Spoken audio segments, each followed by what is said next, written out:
અને 45 વર્ષમાં આજે પ્રથમ વખત આજે કરીને કે વર્ષોથી ભારતીય જનતા પાર્ટી પરિવાર રામનવમીમાં ચાંદી મેળામાં ભારતીય જનતા પાર્ટી પરિવાર શોભાયાત્રાનું સ્વાગત કરે છે.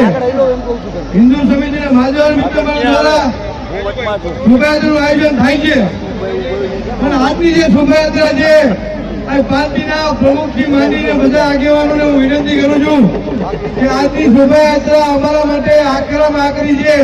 આ શોભાયાત્રા અને મૌન છે, ડીજે બંધ છે. તારું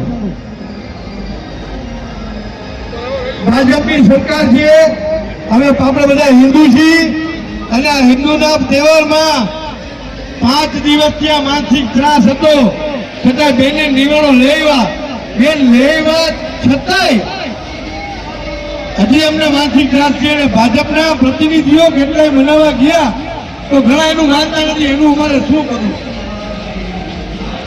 પ્રમુખ શ્રી બચારા ફોન કરી થાકી ગયા.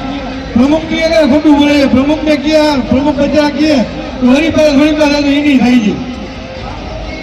આ શોભાયાત્રા બરોબર વ્યવસ્થિત આજની શિવરાત્રી નીકળવા નથી.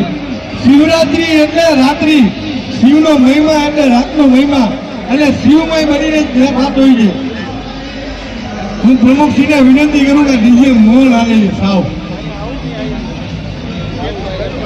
પણ પાર્ટીએ મને સપોર્ટ આપ્યો પૂરેપૂરો. એકવી પાર્ટીએ મને સપોર્ટ આપ્યો. સાંસદશ્રીએ, ધારાસભ્યશ્રીએ, પ્રમુખશ્રીએ. પણ હજી અહીંથી તમે મને વચન આપો કે અહીંથી ભીડ ભજન પહોંચ્યા પછી કોઈ પણ જાતનો માનસિક ત્રાસ નહીં મળે. હમણાં ડીજે જોરથી વાગશે.